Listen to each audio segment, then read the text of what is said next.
এটাও আমাদের জানা দরকার না? কারণ অনেক সময় এমন হয় আমাদের মুসলিম পরিবারের থেকেই অনেকেই লেখাপড়া করার জন্য আপনার ঢাকা বিশ্ববিদ্যালয়, বিভিন্ন বিশ্ববিদ্যালয়ে তারা লেখাপড়া করতে যায় এবং তারা উচ্চ শিক্ষিত হয়ে এমন কথা বলে যেটা নাস্তিকের পর্যায়ে পড়ে যায়। এই কথাগুলো যদি না বলি, সঠিকভাবে না উপস্থাপন করি, তাহলে কি হয়ে যাবে? তারা এসে আপনাকে সবক দিবে। যারা অক্সফোর্ড ইউনিভার্সিটিতে যায়, ক্যালিফোর্নিয়া ইউনিভার্সিটি, বিভিন্ন ইউনিভার্সিটিতে গিয়ে তারা সেখানে কি হয়ে যায়? নাস্তিক হয়ে যায়। সুতরাং নাস্তিকদের মতে পরকালের জীবন বলতে আসলে কোনো জীবন নাই। তারা পরকালের জীবন বলতে কিছুই বিশ্বাস করে না। তাদের মতে জীবনটা হলো দেহ এবং মস্তিষ্কের উপর নির্ভরশীল। আল্লাহ রাব্বুল আলামিন আমাদেরকে জীবনটা দেয়, তারা তো আল্লাহকে বিশ্বাস করে না। এই জীবনটা হলো দেহ এবং মস্তিষ্কের উপর নির্ভরশীল। সুতরাং যেদিন এই দেহটা মৃত্যুবরণ করে, দেহটা যেদিন নষ্ট হয়ে যায়, সাথে সাথে তার ব্রেনটাও নষ্ট হয়ে যায় নাস্তিকদের মতে।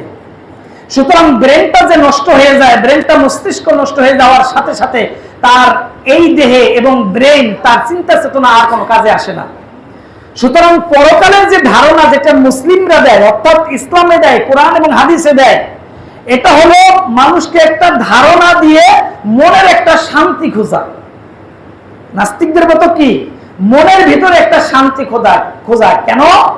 এই জন্য যে আসলে মানুষ এই ছোট্ট জীবনে শেষ হতে চায় না। নাস্তিকদের মতো হলো মত কি, যে এই দুনিয়ার জীবনে সে আসলে শেষ হতে চায় না। কারণ দুনিয়ায় আমি 50 বছর, 60 বছর, 70 বছরের কম তো বয়স পাই। তাই এই কম বয়সেই মানুষ শেষ হতে চায় না, সে আরো জীবন লাভ করতে চায়। এই জন্য ইসলামের যে কোরআন এবং হাদিসে, এটা শুধুমাত্র একটা ধারণা দিয়ে মানুষের মস্তিষ্ককে কি একটু সান্ত্বনা দেওয়া, এটাই হলো ইসলামের বিষয়। সুতরাং মৃত্যুর পরে আর কোনো জীবন নাই, এটা হলো নাস্তিকদের মতামত।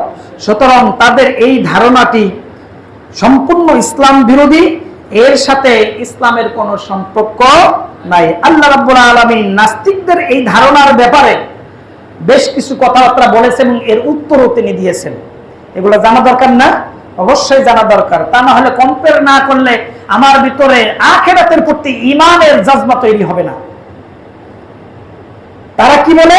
সূরা সিজদার 10 নম্বর আয়াতে নাস্তিকরা যে কথাগুলো বলে আখিরাতের ব্যাপারে, ওয়াকালু ইজা দালালনা ফিল আরদ, তারা বলে যে আমরা মাটির সাথে মিশে যাব। মৃত্যু হওয়ার পরে, কবরে রাখার পরে আমরা কি হয়ে যাব? মাটির সাথে মিশে যাব। ইন্না লাফি খালকিন জাদীদ,